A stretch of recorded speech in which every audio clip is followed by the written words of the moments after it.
दोस्तों, दिल्ली का ऐतिहासिक कुतुब मीनार तो आपने देखा ही होगा, जिसे ईंट से बनी दुनिया की सबसे ऊंची मीनार माना जाता है। इसी कुतुब मीनार के पास ही एक विशाल स्तंभ भी है, जिसे लोह स्तंभ कहा जाता है। इसके बारे में बहुत कम ही लोग जानते होंगे, लेकिन इसका इतिहास बहुत पुराना है और यह स्तंभ रहस्यों से भरा हुआ है।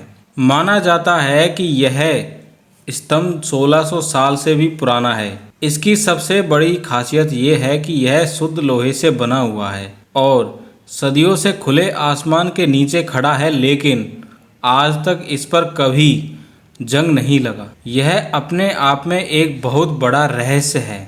माना जाता है कि लौह स्तंभ का निर्माण राजा चंद्रगुप्त विक्रमादित्य ने कराया है और इसका पता उस पर लिखे लेख से चलता है, जो गुप्त शैली का है। हालांकि कुछ विशेषज्ञों का मानना है कि इसका निर्माण उससे बहुत पहले किया गया था, लगभग 912 ईसा पूर्व में।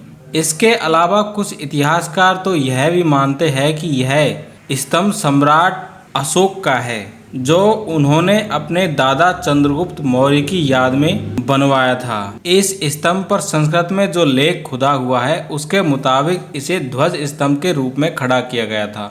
माना जाता है कि मथुरा में विष्णु पहाड़ी पर निर्मित भगवान विष्णु की मंदिर के सामने इसे खड़ा किया गया था, जिसे 1050 ईस्वी में तोमर वंश के राजा और दिल्ली के संस्थापक अनंग पाल द्वारा दिल्ली लाया गया था। शुद्ध लोहे से बने इस स्तंभ की ऊंचाई 7 मीटर से भी ज़्यादा है, जबकि इसका वजन 6000 किलो से भी अधिक है। रासायनिक परीक्षण से पता चला है कि इस स्तंभ का निर्माण गर्म लोहे के 20 से 30 किलो के कई टुकड़ों को जोड़कर किया गया है। लेकिन सबसे बड़ा सवाल ये है कि करीब 1600 साल पहले गर्म लोहे के टुकड़ों को जोड़ने की तकनीक क्या इतनी विकसित थी, क्योंकि उन टुकड़ों को इस तरीके से जोड़ा गया है कि पूरे स्तंभ में एक भी जोड़ दिखाई नहीं देता।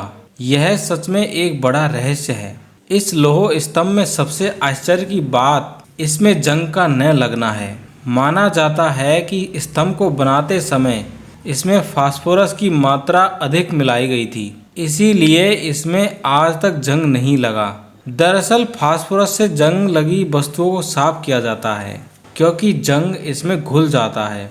लेकिन सोचने वाली बात यह है कि फास्फोरस की खोज तो 1669 ईस्वी में हैम्बुर्ग के व्यापारी हेनिंग ब्रांड ने की थी, जबकि स्तंभ का निर्माण उससे करीब 1200 साल पहले किया गया था। तो क्या उस समय के लोगों को फास्फोरस के बारे में पता था? अगर हाँ, तो इसके बारे में इतिहास की किसी भी किताब में कोई जिक्र क्यों नहीं मिलता? ये सारे सवाल स्तंभ के रहस्य को और गहरा देते हैं।